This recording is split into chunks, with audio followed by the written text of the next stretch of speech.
नमस्कार सब साथियों, welcome to online classes. My name is Sunny Chaudhary.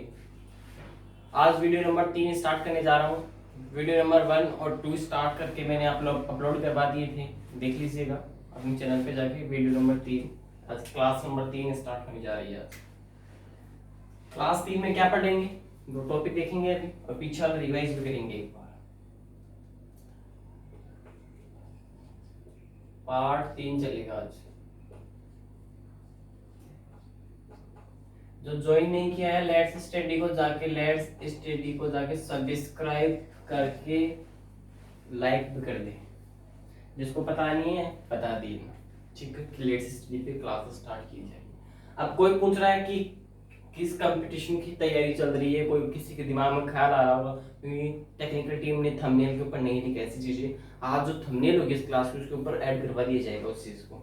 मैं बता देता हूँ, चाहे एसएससी की हो, एनटीपीसी की हो, चाहे आप एसआई की तैयारी कर रहे हो उसके लिए भी बढ़िया है ये, चाहे आप आरएएस की तैयारी कर रहे हो उसके लिए भी बढ़िया है। फिर बता रहा हूँ, एसआई हो, आरएएस हो, एसएससी हो, एनटीपीसी हो, यूपीपीसीएस हो, यूपीपीसीएस हो और अपने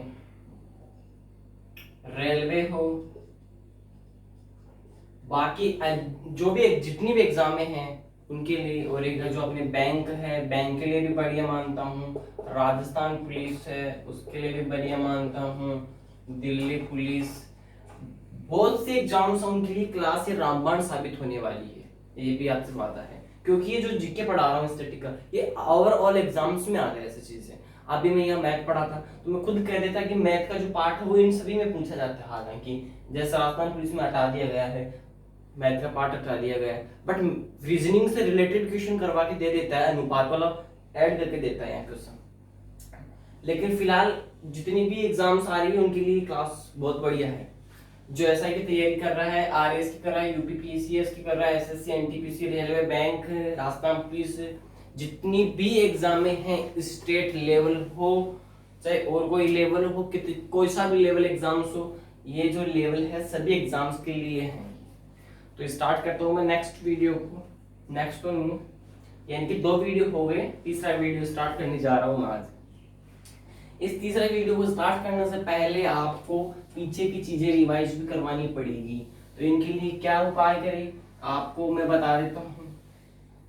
सबसे पहले आपने पढ़ लिया होगा, पहला जो टॉपिक मुख्यालय पढ़ा दिया था, फिर सीओ पढ़ा दिया, कल विश्व पर्यावरण जिसके बारे में थोड़ी चर्चा भी की थी अपन ने कि 22 और 23 मिनट की क्लासें हुई है। Video 1 number 2। आज जो 3 होगा वो 40 से 45 मिनट की क्लास होगी, हो सकता है 1 आवर से ऊपर भी हो जाए, ठीक है। जैसा भी टाइम होगा अभी देख लेते हैं आराम से, क्योंकि कुछ समस्याएं आ जाती है कई बार इंटरनेट की वजह से, ये बात है। तो आगे चले। आपको रिवीजन जो होगा, एक बार सुनना, रिवीजन जो होगा इस रिवीजन को मैं करवाऊंगा से तो सीओ का होगा, एक मुख्यालय जो मैंने पढ़ा दिया, और एक विश्व पर्यावरण दिवस। विश्व पर्यावरण दिवस का रिवीजन अभी करवा दूंगा एक को, मुख्यालय और सीओ, क्योंकि इसका रिवीजन इसलिए करवाना अनिवार्य है, लास्ट में पढ़ा के गया था मैं, कल किसी को समझ में आया या नहीं आया, अब भी और समझा देता हूँ। सीओ और मुख्यालय के ऊपर आपको 8 से 9 मिनट की वीडियो अपलोड करवा दूंगा मैं एक, यानी कि उसमें आपको रिवीजन मिलेगा इन दोनों का, सीओ और मुख्यालय का। हो सकता है ये भी ऐड कर दूं, यानी कि तीनों का रिवीजन मिल जाएगा। हो सकता है कल शाम को या कल मॉर्निंग में आपको मिल जाए। इनका रैपिड रिवीजन लिखा हुआ होगा, उसमें रैपिड रिवीजन थंबनेल देखना, रैपिड रिवीजन के नाम से थंबनेल होगी, उस रैपिड रिवीजन के थंबनेल होगी जो उनमें रिवीजन होगा, यानी कि जो पढ़ेंगे उसका रिवीजन भी करेंगे साथ साथ में। मंथली में 4 से 5 बार रिवीजन करवा दूंगा जितनी चीजें पढ़ा रहा हूँ उनका, यानी कि रैपिड रिवीजन का वीडियो रिकॉर्डेड मिलेगा आपको। तैयार हुआ, ठीक है। आगे स्टार्ट करूँ, इस क्लास को स्टार्ट करता हूँ। चलो आगे स्टार्ट करते हैं इस क्लास को। अगर लाइक शेयर नहीं किया हो तो लाइक शेयर कर देना, ज्यादा से ज्यादा शेयर करो इस क्लास को। काफी अच्छा प्यार मिला है आपका कल, बहुत अच्छा। आगे चलते हैं, मैं एक बार विश्व पर्यावरण दिवस के बारे में थोड़ी सी वापस से चर्चा करता हूँ। विश्व पर्यावरण दिवस, देखो विश्व पर्यावरण दिवस के बारे में चर्चा करता हूँ मैं एक बार। विश्व पर्यावरण दिवस के बारे में देखो आगे, विश्व पर्यावरण दिवस। आते हैं इस विश्व पर्यावरण दिवस के बारे में। विश्व पर्यावरण दिवस कब बनाया जाता है? 5 जून को बनाया जाता है।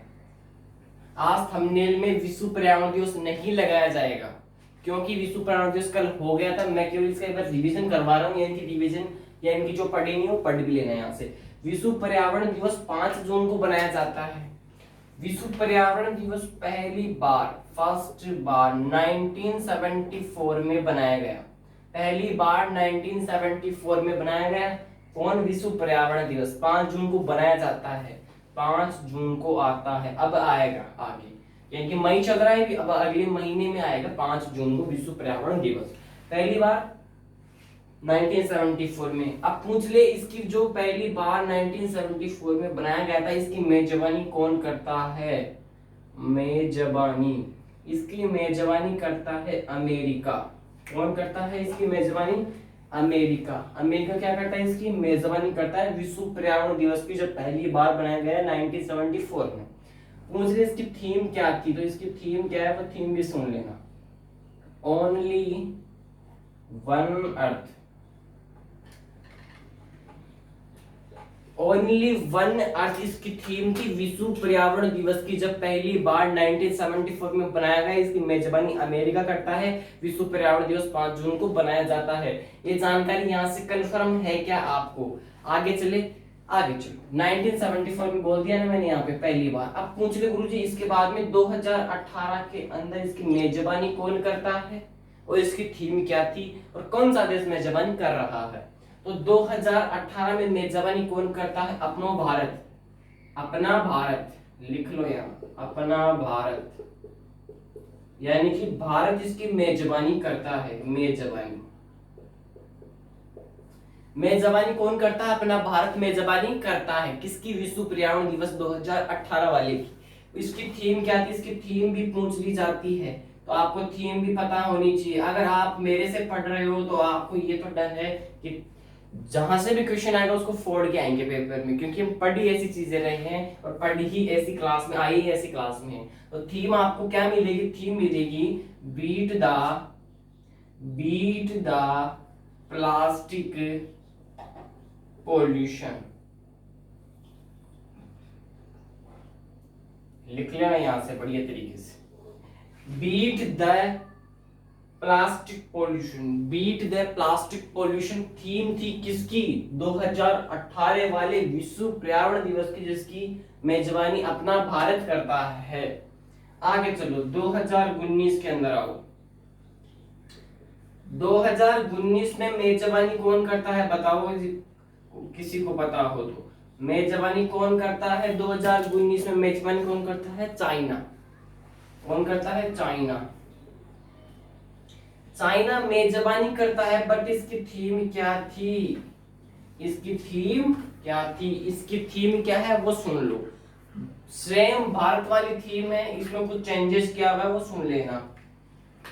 Beat the plastic air pollution.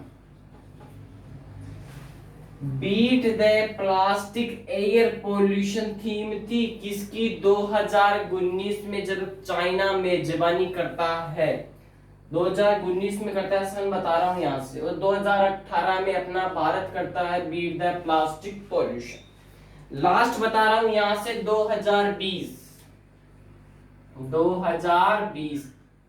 2020 में मेजबानी कौन सा देश करता है बताओ? इंपॉर्टेंट है। 2020 में मेजबानी विश्व पर्यावरण दिवस की कोलंबिया करता है। कौन करता है? कोलंबिया। कोलंबिया मेजबानी करता है विश्व पर्यावरण दिवस की, मेजबानी करता है। टेक्निकल टीम मार्कर में साइड डालिए। विश्व पर्यावरण दिवस 2020 में मेजबानी कौन कर रहा है? कौन कर रहा है? कोलंबिया कर रहा है। कोलंबिया कर रहा है, एक मिनट आगे चलो। कोलंबिया कर रहा है, इसकी आगे कोलंबिया कर रहा है। अब इसकी थीम क्या थी? विश्व पर्यावरण दिवस 2020 वाले की थीम क्या थी? इसकी थीम सुनो। थीम क्या थी? थीम सुनो। इसकी थीम में यहाँ लिख रहा हूं, इसको मिटाना पड़ेगा मेरे को, ठीक है? मैं मिटा देता हूं इसको।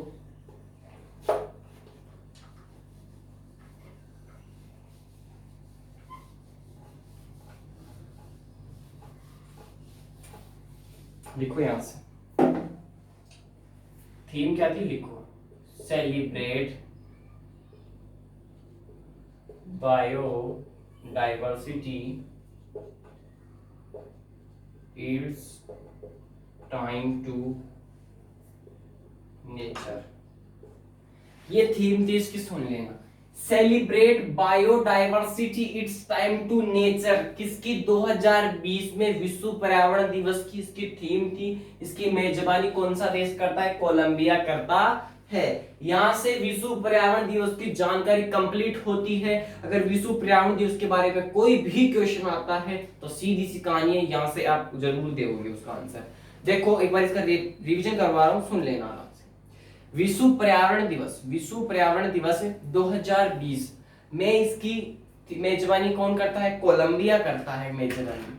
कोलंबिया क्या करता है, मेजबानी करता है इसकी। अब पूरी इसकी थीम क्या थी, celebrate biodiversity it's time to nature, इसकी थीम थी। अब आ जाओ सीधे एक बार, 1974 में पहली बार विश्व पर्यावरण दिवस बनाया गया। 1974 में इसकी मेजबानी कौन करता है, अमेरिका इसकी मेजबानी करता है, अमेरिका। अमेरिका मेजबानी करता है, यहां से समझ में आ गया। विश्व पर्यावरण दिवस कब बनाया जाता है, 5 जून को बनाया जाता है। 2019 वाले की मेजबानी कौन करता है, 2019 वाले की करता है चाइना। और 2000 सॉरी हाँ, और 18 वाले की कौन करता है, अपना भारत करता है। भारत की वो थीम क्या थी, भारत ने जब क्या की थी, विश्व पर्यावरण दिवस की मेजबानी की थी, इस टाइम इसकी थीम क्या थी, बीट द प्लास्टिक पोल्यूशन, इसकी थीम थी। 19 में कौन करता है, China, beat the plastic air pollution. यहां से विश्व पर्यावरण दिवस को समाप्ति की ओर है, मेरी तरफ से विश्व पर्यावरण दिवस से समाप्ति की ओर है। मैं आगे स्टार्ट करता हूं, कौन सा टॉपिक स्टार्ट करूं बताओ। आगे टॉपिक स्टार्ट करता हूं, मैं एक बार संयंत्र पढ़ा देता हूं। बिल्कुल, ये रिवीजन करवाया मैंने अभी आपको, जो कल पढ़ाया था, जिसको समझ में नहीं आया बढ़िया तरीके से मैंने फिर समझा दिया इस चीज को। आगे चलो,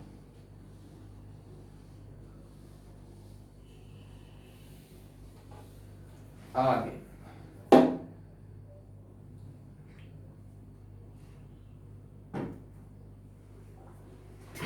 आगे हेडिंग लगाओ, नाभिकीय संयंत्र। हेडिंग लगाओ, नाभिकीय संयंत्र।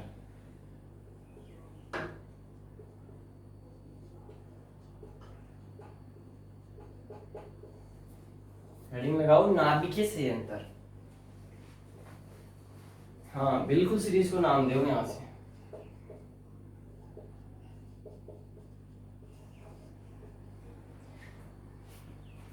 लल्लन टॉप नाभिकीय संयंत्र, यहां से स्टार्ट करने जा रहा हूं, ध्यान से सुनो बढ़िया तरीके से। बिल्कुल नाभिकीय संयंत्र होगा यहां से। अब नाभिकीय संयंत्र पढ़ रहे हो तो नाभिकीय संयंत्र 5, 6 से 7 पढ़ा रहा हूं, इंपॉर्टेंट है, सुन लेना। जो चीजें इंपॉर्टेंट होती है एग्जाम में आने के लिए, मैं वही चीज आपके सामने रखता हूँ। आप मेरा काम, आपका काम ये नहीं है आप ज्ञान लो, ज्ञान लेना आपका काम नहीं है, आपको सीधी सी काम है सिलेक्शन लेना आपका काम है। सिलेक्शन लो फ्री, ज्ञान लेना काम नहीं। सबसे पहला आता है नरोरा। नरोरा नाभिकीय संयंत्र कहाँ स्थित है, नरोरा उत्तर प्रदेश में स्थित है, लिख लेना यूपी। यहां लिख रहा हूं उत्तर प्रदेश, उत्तर प्रदेश यूपी, नरोरा। आगे चलो, इसके बाद में आता है कर्नाटक, सॉरी केंगा आएगा। केंगा नाभिकीय संयंत्र कहाँ स्थापित है, कर्नाटक। सुनना यहां से, नाभिकीय संयंत्र स्टार्ट करने जा रहा हूं। नाभिकीय संयंत्र में पहला आता है नरोरा। नरोरा कहां पड़ता है, यूपी में। केंगा कहां पड़ता है, कर्नाटक में। आगे आओ, कुडनकुलम, ये कहां पड़ता है, कुडनकुलम कहां पड़ता है, कुडनकुलम नाभिकीय संयंत्र ये कहां पड़ता है, तमिलनाडु। तमिलनाडु कहां पड़ता है, तमिलनाडु। केंगा कर्नाटक, नरोरा उत्तर प्रदेश, कुडनकुलम, कुडनकुलम तमिलनाडु। कुडनकुलम और कलपक्कम, एक और लिख लो यहां से, कलपक्कम।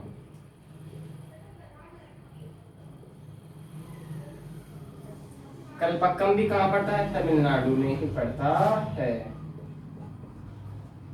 आगे चलो, यहां से बताया कुडनकुलम कल्पक्कम तमिलनाडु, केंगा कर्नाटक, नरोरा उत्तर प्रदेश यानी कि यूपी। नाभिक के संयंत्र यहां से। आगे चलो, आगे आता है अप्सरा। कौन आता है? अप्सरा।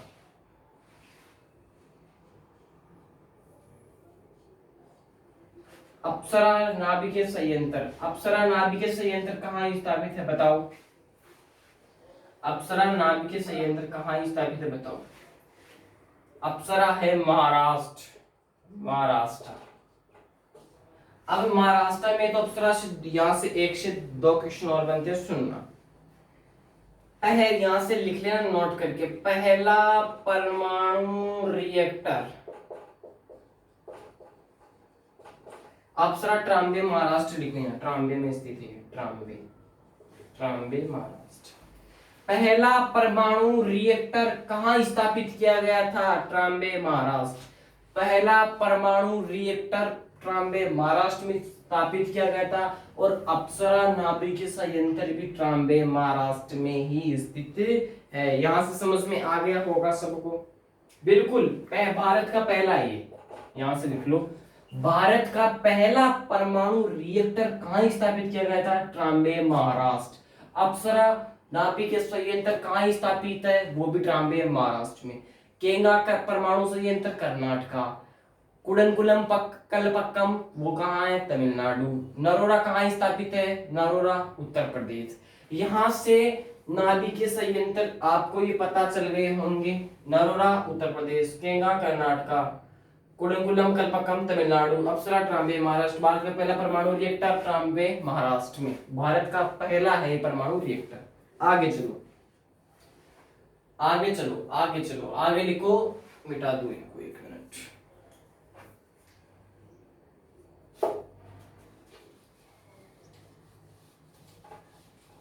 दो ही और रह गए, इसके बाद में इस टॉपिक को कंप्लीट करते हैं। आगे लिखो कांकरापार, कांकरापार। कांकरापार कहाँ स्थापित है? नाभिकीय संयंत्र बताओ। एक तो कांकरापार रह गया और एक क्या रह गया? तारापुरा, तारापुर, तारापुरा। कांकरापार तो कहाँ स्थापित है? गुजरात। तारापुर, तारापुरा नहीं, तारापुर है। तारापुर कहाँ आएगा? ये महाराष्ट्र में आएगा। सुनना यहां से सुनना, सुनना, सुनना। कांकरापार गुजरात, तारापुरा महाराष्ट्र, कुडनकुलम कल्पक्कम तमिलनाडु, अप्सरा ट्राम्बे महाराष्ट्र। भारत का पहला परमाणु रिएक्टर भी कहाँ स्थापित था? ट्राम्बे महाराष्ट्र। नरोरा उत्तर प्रदेश, केंगा कर्नाटका, कुडनकुलम कल्पक्कम तमिलनाडु, नरोरा उत्तर प्रदेश। यहाँ से समाप्त। मेरी तरफ से नाभिकीय संयंत्र का जो टॉपिक था वो कंप्लीट है। अगर एग्जाम में यहाँ से एक क्वेश्चन जरूर पूछा जाता है नाभिकीय संयंत्र से, तो यहाँ से आपको निपटा देना है। पहले चर्चा की विश्व परमाणु दिवस के बारे में, इसके आगे चर्चा किसकी की आपने? नाभिकीय संयंत्र की। अब आगे चर्चा करते हैं थोड़ी सी डीआरडीओ के बारे में। डीआरडीओ की एक बार अपन चर्चा करते हैं दर्रों के बारे में। किसकी चर्चा करते हैं? दर्रे, दर्रे पढ़ते हैं थोड़े बहुत। आगे एक बार दर्रे पढ़ा देता हूँ।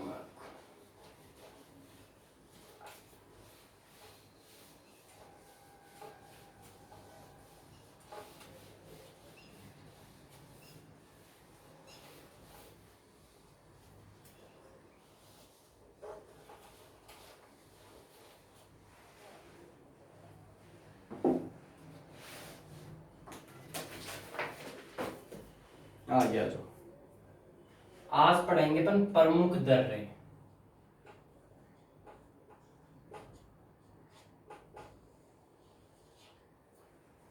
देखो, चाहे कोई कॉलेज का स्टूडेंट हो, अगर उसके कोई जो सब्जेक्ट्स है, सब्जेक्ट्स का जो भी नाम हो, उसकी पॉलिटिकल ज्योग्राफी जो भी हो, अगर उनमें मिलेगा, ज्योग्राफी में मिलेगा, बिल्कुल ज्योग्राफी में मिलेगा, पॉलिटिकल से रिलेटेड आएगी, हिस्ट्री से रिलेटेड आएगी, तो वो इस क्लास में वो भी ज्वाइन कर सकता है। क्योंकि जो राज्य दर्शन स्टार्ट होगा ना, वो सभी के लिए ही है, क्योंकि उसमें हिस्ट्री, पॉलिटिकल ज्योग्राफी सभी आएगी उसमें। मैं साइंस फैकल्टी से हूँ एक तरह से, ठीक है, लेकिन मुझे बहुत इंटरेस्ट है जीके पढ़ाने में। आगे चलें, प्रमुख दर्रे। प्रमुख दर्रे स्टार्ट करने जा रहा हूँ। प्रमुख दर्रे क्या स्टार्ट करने जा रहा हूँ? प्रमुख दर्रे। देखो, पहला प्रमुख दर्रा, पहला दर्रा है जोजिला दर्रा, जोजिला दर्रा। देखो जोजिला दर्रा कहाँ स्थित है, किसी को पता हो तो बताइएगा, जोजिला दर्रा कहाँ स्थापित है। जोजिला दर्रा है जम्मू कश्मीर। कहाँ है? जम्मू कश्मीर। जम्मू कश्मीर में क्या है? जोजिला दर्रा जम्मू कश्मीर में स्थित है। अब पूछ रहे जोजिला दर्रा कहां से कहां तक है? ये है श्रीनगर से लेह के बीच, श्रीनगर से लेह के बीच। श्रीनगर से लेके लेह के बीच में कौन सा दर्रा स्थित है पूछ लिया जाए तो आप बताओगे जोजिला दर्रा। पूछे जोजिला दर्रा कहाँ स्थापित है तो आपको बताना है जम्मू कश्मीर में। आ गया अगला दर्रा है लीपू लेक दर्रा, लीपू लेक। किसी को पता हो तो बताइएगा लीपू लेक दर्रा कहाँ स्थापित है। लीपू लेक दर्रा कहाँ स्थापित है? उत्तराखंड। कहाँ स्थापित है?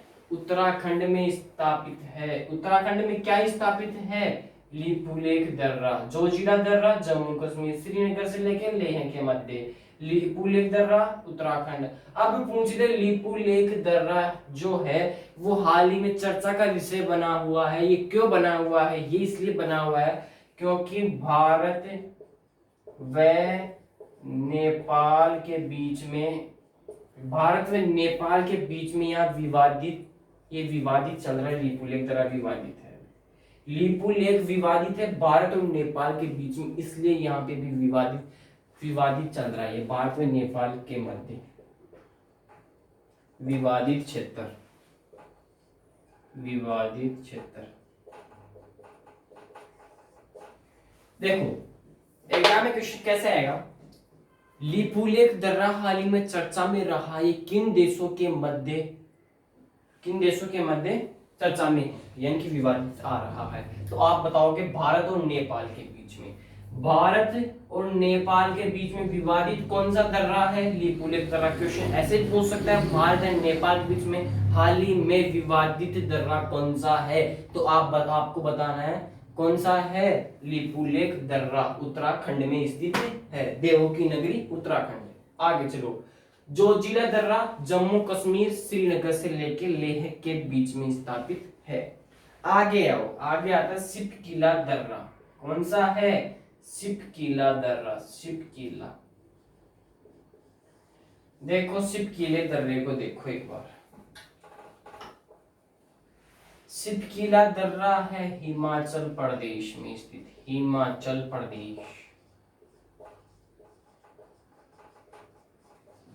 हिमाचल प्रदेश में कौन सा दर्रा है? सिपकिला दर्रा है, हिमाचल प्रदेश में स्थित है। अब पूछ रहे हिमाचल प्रदेश में किस नदी के किनारे? ये है सतलुज नदी के किनारे, सतलुज नदी के किनारे। यहां से देखो दर्रे चल रहे थे, लेकिन इन दर्रों के अंदर आपको यह भी बताया जा रहा है कि ये दर्रा कहाँ विवादित है, कहां से कहां तक है, कौन सी नदी के किनारे। इतना एनालिसिस करके बता रहा हूँ तो एग्जाम वाले कितनी औकात नहीं, इसके अंदर और चला जाए। अंदर ही अपन है, वो जाएगा कहाँ? आजा बेटा अंदर, हम बैठे हैं, कहाँ जाएगा तू? सिपकिला हिमाचल प्रदेश, सतलुज नदी के किनारे। लीपू लेक उत्तराखंड, भारत और नेपाल के मध्य विवादित क्षेत्र यानी कि दर्रा। जोजिला दर्रा जम्मू कश्मीर श्रीनगर से लेह के बीच में। आगे आता है नाथुला दर्रा, इसको इरेज कर देता हूं मैं। आगे आता है नाथुला दर्रा। स्टार्ट करते हैं नाथुले दर्रे को। आगे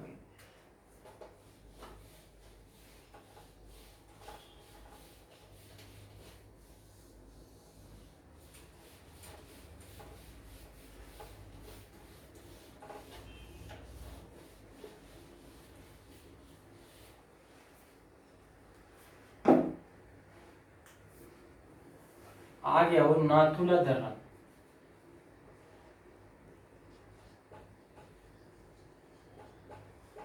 नाथुला दर्रा कहाँ स्थापित है? किसी को पता हो तो बताइए। नाथुला दर्रा है सिक्किम, सिक्किम।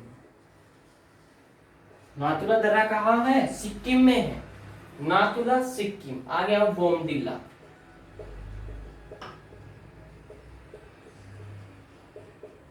बोमडिला कहाँ है? अरुणाचल प्रदेश।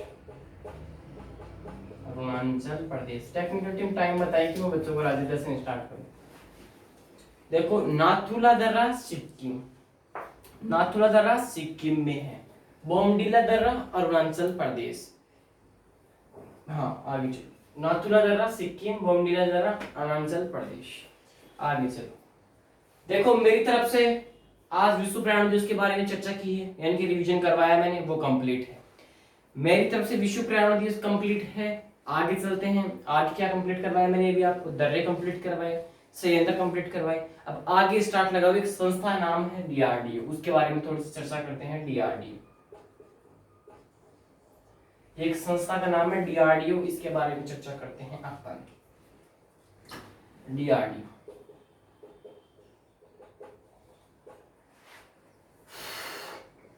देखो, जब डीआरडीओ पढ़ोगे तो ये बिल्कुल शिद्दत से पढ़ना है, क्योंकि इससे क्वेश्चन पूछा जाता है डीआरडीओ से, काफी चर्चा में है डीआरडीओ। अभी जो ऑक्सीजन है, अभी जो अपने भारत में ऑक्सीजन की जो कमी आ रही है, डीआरडीओ ने क्या प्लांट लॉन्च किए हैं। अभी डीआरडीओ ने ऑक्सीजन प्लांट काफी लॉन्च किए हैं। ठीक है, आगे चलो,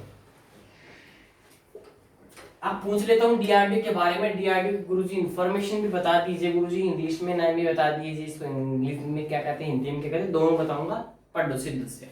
देखो डीआरडीओ का नाम है defence research development organisation. Defence research development organisation, रक्षा अनुसंधान एवं विकास संस्थान। आगे चलो, रक्षा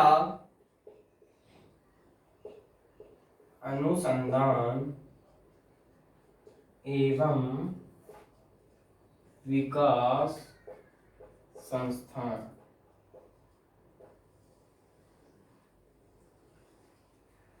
रक्षा अनुसंधान एवं विकास संस्थान किसका नाम है? डीआरडीओ का। हिंदी में नाम इसको कहते हैं डिफेंस रिसर्च डेवलपमेंट ऑर्गेनाइजेशन।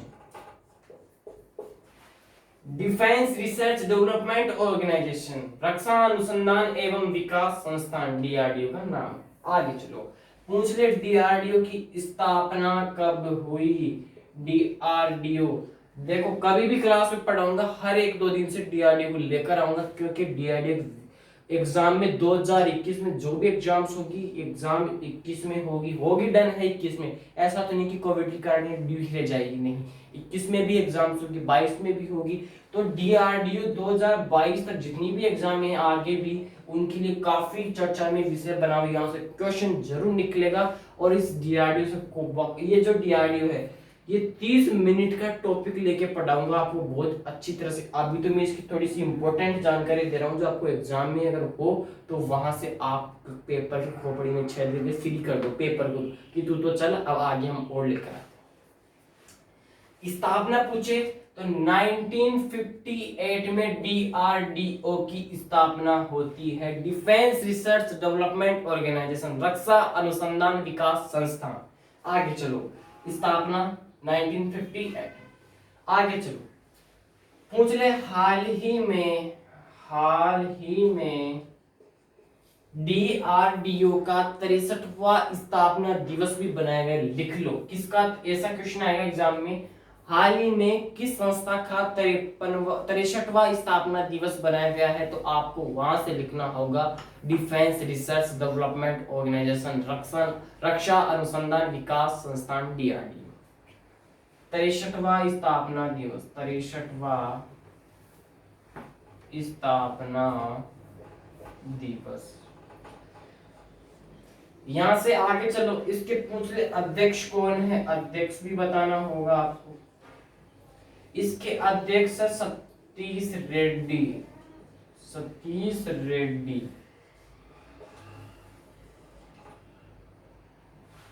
देखो डीआरडीओ की फुल फॉर्म क्या है? Defence research development organisation. यहाँ से भी क्वेश्चन आ सकता है इसकी फुल फॉर्म। रक्षा अनुसंधान विकास संस्थान, दोनों पता होनी चाहिए। इसकी स्थापना पूछे 1958 में स्थापना होती है।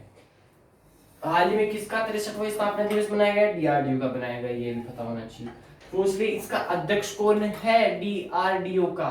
सतीश रेड्डी। आगे चले, आगे चलो, मैं ऊपर वाले को मिटा देता हूँ, दर्रों को ऊपर लिख देता हूँ मैं।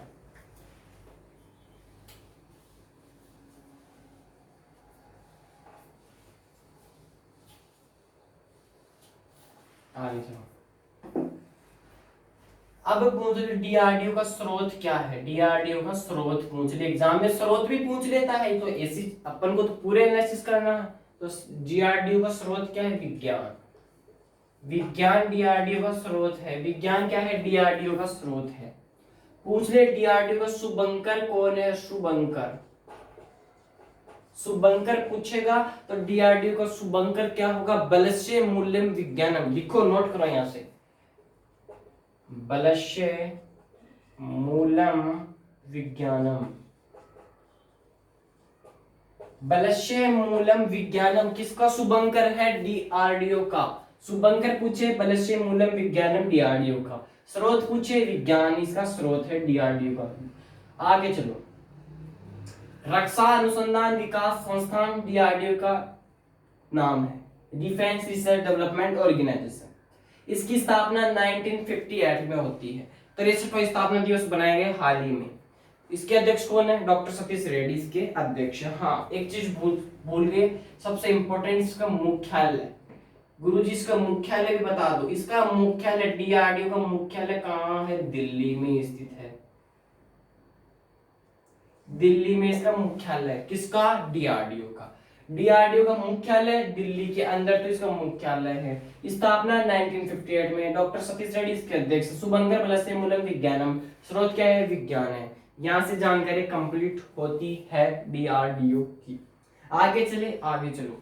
डीआरडीओ को मैं यही ऑफ करता हूं क्योंकि डीआरडीओ आगे लंबा है, क्योंकि मिसाइलों के नाम वगैरह है वो पढ़ाना पड़ेगा, कौन सी मिसाइल है, कौन सी रॉकेट है, इनके बारे में कितनी इसकी रेंज है, सारी पढ़ाएंगे, तो कल पढ़ाएंगे आपको, ठीक है। डीआरडीओ कल दोबारा पढ़ाऊंगा डीआरडीओ को यहाँ से, यानी कि इसके आगे का ही टॉपिक चलेगा डीआरडीओ। इसको मैं रिवीजन करवा के आगे आपको पढ़ा दिया जाएगा। तो डीआरडीओ इंफॉर्मेशन कंप्लीट है डीआरडीओ की। तो डीआरडीओ के बारे में पता चल गया होगा सबको। आगे चलो डीआरडीओ के बारे में। डीआरडीओ कंप्लीट है आपका। आगे चलो, इसको मैं रिवीजन करवा दूं डीआरडीओ। आगे चलते हैं। डीआरडीओ की स्थापना कब हुई? 1958 में स्थापना होती है। सतीश रेड्डी इसके अध्यक्ष है। इसका स्रोत क्या है? विज्ञान है। शुभंकर क्या है? बलस्य मूलम विज्ञानम इसका स्रोत है। डिफेंस रिसर्च डेवलपमेंट ऑर्गेनाइजेशन इसका नाम है, ठीक है। रक्षा अनुसंधान विकास संस्थान। आगे चलो, आगे चलते हैं। इसको मिटा दूं और अपन आगे बढ़ते हैं बहुत कीमती चीज में, जिसका आप इंतजार कर रहे थे। मैं कह रहा था आपको सोमवार से इंक्लूड करके पढ़ाया जाएगा राज्य दर्शन, लेकिन समय की घड़ियां समाप्त होती है और आपको स्वागत है लेट्स स्टडी में राज्य दर्शन के ऊपर। आज से ही मैंने स्टार्ट कर दिया। मैंने सोचा बच्चों का क्यों इतने टाइम कर दे, स्टार्ट करो आज।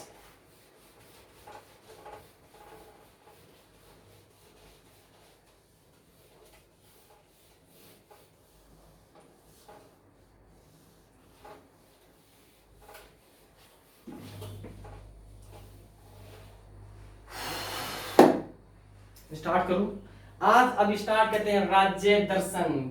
समाप्त, इंतजार की घड़ियां समाप्त होती है और स्टार्ट करते हैं राज्य दर्शन। आ जाओ सभी, राज्य दर्शन, राज्य दर्शन।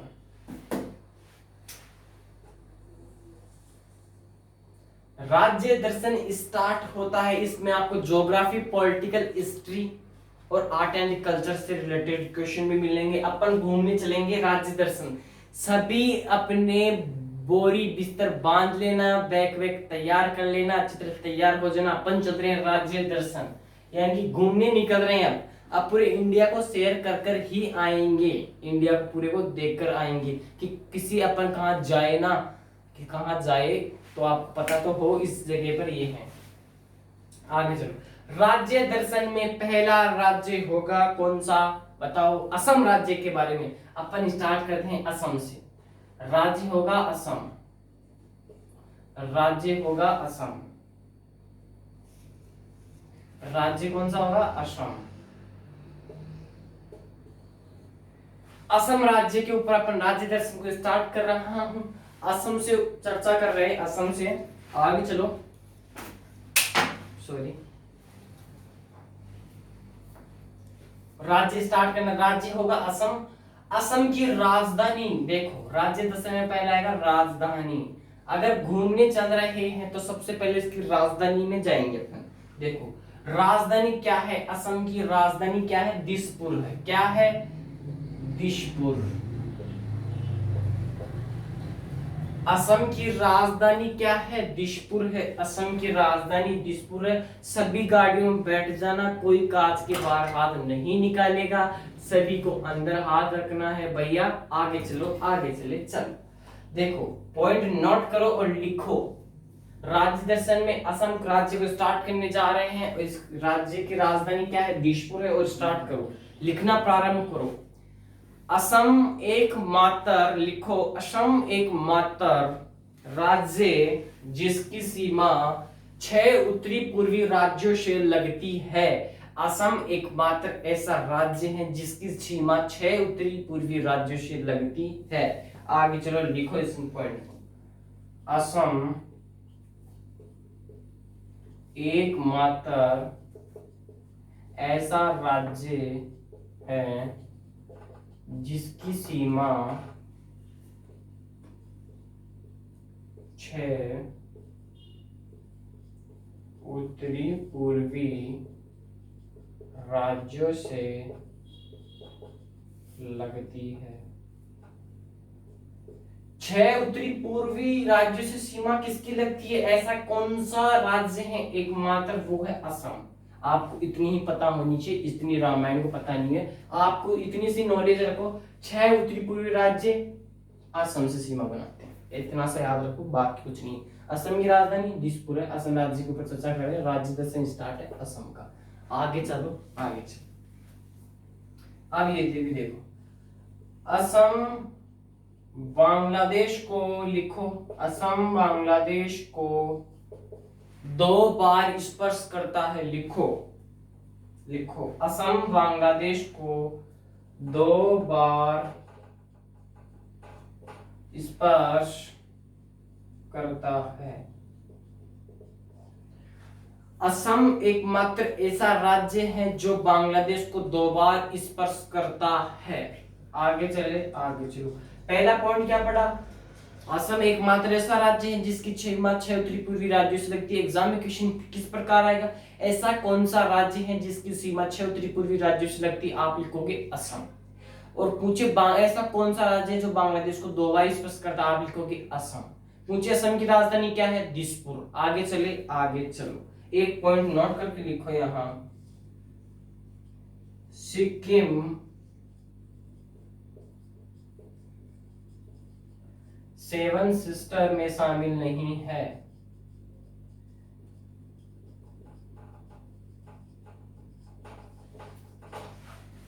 सिक्किम जो है वो 7 सिस्टर में शामिल नहीं है। लिख लेना, नोट कर लेना इस पॉइंट को, बहुत अच्छा पॉइंट है। 7 सिस्टर में पूछे एग्जाम में, 7 सिस्टर में कौन सा राज्य शामिल नहीं है? सिक्किम शामिल नहीं है। और असम बांग्लादेश को 2 बार स्पर्श करता है। 6 उत्तरी पूर्वी राज्य सीमा लगाने वाला राज्य कौन सा है? असम है। आगे चले, आगे चलो। असम की आधुनिक संस्थापक कौन है वो भी चर्चा करते हैं, इसको मिटा देता हूं।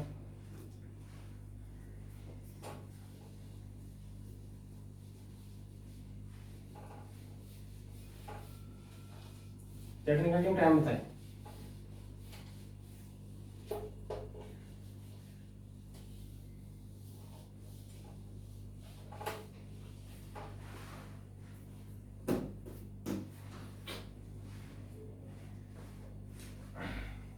चलिए आगे, आगे चलो, आगे। हाँ, आधुनिक, लिखो, लिखो, लिखो, नोट करो। आधुनिक असम का संस्थापक लिखो कौन है? गोपीनाथ बरदलाई। लिखो ना, आधुनिक असम का संस्थापक आधुनिक असम का संस्थापक कौन है? गोपीनाथ बारदुलाई। लिखो यहां से, गोपीनाथ बारदुलाई। केवल असम की बेसिक स्ट्रक्चर ही समझाऊंगा आज, और बाकी जो मजबूत, यानी कि आज इसका थोड़ा सा बेसिक स्ट्रक्चर थोड़ा सा पढ़ा दूं, फिर इसको पढ़ के आना आप कल, फिर कल असम के बारे में आगे चर्चा करेंगे। थोड़ी सी और रही है, फिर देखते हैं। इसके बाद में राज व्यवस्था आई जो कल पढ़ाई जाएगी आपको, यानी कि आपके पॉलिटिकल के रिलेटेड क्वेश्चंस। असम आधुनिक संस्थापक कौन है? असम के आधुनिक असम का संस्थापक कौन है? गोपीनाथ बारदुलाई। जिनको गोपीनाथ बारदुलाई को यहां से नोट कर लेना, भारत रत्न से सम्मानित भी किया जा चुका है, भारत रत्न मिल चुका, भारत रत्न मिल चुका। और असम के पहले सीएम भी कौन है? गोपीनाथ बारदुलाई। असम के पहले सीएम भी कौन है? गोपीनाथ बारदुलाई। लिख लेना, नोट कर लेना, बिल्कुल असम के ही है, असम के ही है, असम के ही है। देखो यहां से क्या क्वेश्चन बनेगा, सुनना। आधुनिक असम का संस्थापक कौन है? गोपीनाथ बारदुलाई। ऐसा पूछे, ऐसा कौन सा, ऐसा असम का ऐसा पहला कौन सा सीएम है जिसको भारत रत्न से सम्मानित किया जा चुका है? गोपीनाथ बारदुलाई। आधुनिक असम के संस्थापक भी कौन? गोपीनाथ बारदुलाई। असम के पहले सीएम भी कौन? गोपीनाथ बारदुलाई। भारत रत्न से सम्मानित कौन? गोपीनाथ बारदुलाई। आगे चले, आगे चले, आगे नाम आता है सैयद अनवरा तैमूर। लिखो यहां से, सैयद अनवरा तैमूर। इसको पढ़ा के क्लास को ऑफ करता हूं। सैयद अनवरा तैमूर। पूछे सैयद अनवरा तैमूर ये कौन है? बताओ। इनका निधन भी हो चुका है, बिल्कुल निधन हो चुका है। सैयद अनवरा तैमूर। आपको असम के बारे में एक न्यू अपडेट बताता हूं। असम के वो सीएम कौन है, वर्तमान में सीएम कौन है, किसी को पता हो तो बताइएगा। सर्बानंद सोनोवाल। बट आज की करंट की डेट, करंट से रिलेटेड, करंट का ही क्वेश्चन है ये। आज जो सर्बानंद सोनोवाल है वो सीएम नहीं रहे असम के, उन्होंने चेंज कर दिया है, दूसरे बन चुके हैं। कौन है बताओ, बताओ। हिम्मत बिस्वा शेरपा। हिम्मत बिस्वा शेरपा, इसके सीएम कल पढ़ेंगे उसके बारे में। अपन चर्चा करते हैं सैयद अनवरा तैमूर। आज 11 मई को ही चेंज हुआ है असम का सीएम, ठीक है, नोट कर लेना इसको। नोट क्या करोगे, मैं आगे पढ़ाई दूंगा ना इसको। असम के बारे में चर्चा करें तो पूरा एनालिसिस करके पढ़ाऊंगा, टेंशन मत लो। इसका सीएम कौन था, यहाँ का राज्यपाल कौन है, लोकसभा सीट कितनी है, राज्यसभा सीट कितनी है, कौन क्या है, कौन सा नृत्य है, कौन सा मंदिर है, कौन सा कहाँ है, कौन सा कहाँ, सभी चर्चा करेंगे। सभी, इसका हाई कोर्ट कहाँ है, सभी बताऊंगा। लिखो सैयद अनवरा तैमूर का निधन हो चुका है। असम की पहली महिला मुख्यमंत्री कौन है? सैयद अनवरा तैमूर। लिखो, असम की पहली महिला सीएम। मुख्यमंत्री होता है, सीएम का अर्थ लिख लेना मुख्यमंत्री, किसी को पता नहीं हो तो लिख लेना मुख्यमंत्री होता है सीएम का अर्थ। असम की पहली महिला मुख्यमंत्री पूछे, महिला मुख्यमंत्री, तो आपको सैयद अनवरा तैमूर बताना है। असम का पहला सीएम पूछे, यानी कि उसमें ना तो महिला का नाम आ रहा हो ना उसमें पुरुष के लिए बोल रहा हो, तो आपको बताया गोपीनाथ बारदुलाई, जिनको भारत रत्न सम्मानित किया जा चुका है। आधुनिक असम के संस्थापक भी यही है। मैं एक बार रिवीजन करवा रहा हूँ असम को, शुरू से जहां से पढ़े थे असम को वहां से रिवीजन करवा रहा हूँ। टेक्निकल टीम टाइम बताए मुझे एक बार, इसके बाद में कल स्टार्ट होगा असम की राज व्यवस्था। चर्चा करते हैं, पहली बात किसके ऊपर चर्चा करते हैं वो सुनो। देखो असम के बारे में चर्चा करते हैं, पूरा रिवीजन करवा रहा हूं, असम के बारे में सुन लेना बढ़िया तरीके से, यानी कि जो पीछे पड़ा उसको सुनते जाना, एक बार रिवीजन भी करते जाना है। सुनना, दिमाग को बिल्कुल कंसंट्रेट रखना है, सुनना यहां से कंसंट्रेट रख के। असम की राजधानी दिसपुर। असम की राजधानी कौन है? दिसपुर। ऐसा कौन सा राज्य है जो 6 उत्तरी पूर्वी राज्यों से सीमा लगाता है, वो कौन है? असम। बिल्कुल सही है। बांग्लादेश को 2 बार स्पर्श कौन करता है, वो भी कौन है? असम है। सेवन सिस्टर में कौन सा शामिल नहीं है? सिक्किम। असम मत कर देना, गलत हो जाएगा, ये पॉइंट नोट करके लिख लेना। सेवन सिस्टर में सिक्किम शामिल नहीं है, असम मत कर देना, वहां से गलत हो जाएगा। आगे आओ, आगे क्या आया? आधुनिक असम का संस्थापक आया। आधुनिक असम के संस्थापक कौन है? गोपीनाथ बारदुलाई। जो पहले सीएम कहाँ के? असम के पहले सीएम भी गोपीनाथ बारदुलाई थे, जिनको भारत रत्न से सम्मानित किया जा चुका है। इसके बाद में कौन आता है? सैयद अनवरा तैमूर आती है। सैयद अनवरा तैमूर का हाल ही में निधन हो चुका है। सैयद अनवरा तैमूर असम की पहली महिला मुख्यमंत्री भी कौन थी? सैयद अनवरा तैमूर। पूछे, असम की एकमात्र पहली महिला मुख्यमंत्री सैयद अनवरा तैमूर। असम का पहला सीएम पूछे, उसमें ना तो पुरुष का नाम दे रहा हूं ना किसी महिला का नाम दे रहा हूं, तो वहां कौन बताना? गोपीनाथ बारदुलाई, जिनको भारत से सम्मानित भी किया जा चुका है। वर्तमान में सीएम सोनेवाल नहीं है, सर्बानंद सोनेवाल हिम्मत शेरपा है। ठीक है, आगे जो चर्चा होगी असम की राज्य व्यवस्था के ऊपर होगी। असम की राज्य व्यवस्था, उसकी चर्चा होगी कल। किसकी? असम की राज्य व्यवस्था। किसकी? असम की राज्य व्यवस्था। पॉइंट लगा लेना, कल असम की राज्य व्यवस्था, उसकी चर्चा करेंगे कल, क्योंकि टाइम हो चुका है। असम की राज्य व्यवस्था के बारे में चर्चा करेंगे कल, यानी कि इसके पॉलिटिकल से रिलेटेड जो भी बातें होंगी वो कल चर्चा करेंगे। आज क्या पढ़ा? सबसे पहले विश्व पर्यावरण दिवस के बारे में चर्चा की। इसके बाद में क्या किया? आपने नाभिक के संयंत्र पढ़े, फिर क्या पढ़े? दर्रे पढ़े, फिर क्या पढ़ा? डीआरडीओ पढ़ा, फिर क्या पढ़ा? असम राज्य दर्शन स्टार्ट कर दिया, बेसिक स्ट्रक्चर कंप्लीट किया आपने। तो फिर कहता हूँ, आसपास के जितने भी बंदे हैं उनको जोड़िए, जितने भी स्टूडेंट है कंपटीशन की तैयारी कर रहे हैं उनको जरूर जोड़िए, क्योंकि यहाँ से आपको बहुत कुछ अच्छा मिलेगा। इस क्लास से आप लगातार बने रहिएगा, लगातार डेली क्लास लेते रहिएगा, एक दिन भी मिस ना करें। ना तो मैं मिस करूंगा, ना कोई संडे आएगा अपनी क्लास का, ना कोई और कुछ दिन आएगा, ना कोई त्योहार आएगा। ये क्लास दिल से दिल तक की क्लास है, यहाँ से दिल से दिल तक की ली जाती है, दिल से दिल तक में ही उतरती है क्लास। एकमात्र ऐसी क्लास है, इसकी कोई छुट्टी नहीं है, परिवार है, इसको बड़ा बनाइएगा अपने को। तो इतना ही कहूंगा। और जो अपने माँ बाप उनका सम्मान करना, सबसे बड़ा मोटिवेशन आपके माँ बाप है, उनकी फोटो अपने के सामने रख के फिर पढ़िएगा, जरूर आपको सफलता मिलेगी। और success to hard work, believe in hard work, सबसे मजबूत चीज आपको सफलता मिलेगी जब आप मेहनत करोगे। जो सफलता है वो मेहनत के बल पे चलती है, सीधी सी बात है। और जो टाइम है उसको व्यर्थ मत किएगा। जो टाइम चल रहा है, जो लॉकडाउन चल रहा है, जो कोविड-19 चल रहा है, इस दौर से अपन निकल जाएंगे। ये दौर ऐसा तो नहीं कि लगातार चलते जाएगा। तो जो भी घर पे ऐसा है कि पढ़ नहीं रहे, तो सीधी सी बात है, पढ़ना स्टार्ट कर दो। ये टाइम एक मात्र ऐसा टाइम है जो आपको इसका उपयोग करो। ऐसा टाइम कभी नहीं आएगा, गया हुआ समय कभी वापस लौट के नहीं आता है। अगर आप समय को नहीं समझेंगे तो समय भी आपको नहीं समझेगा।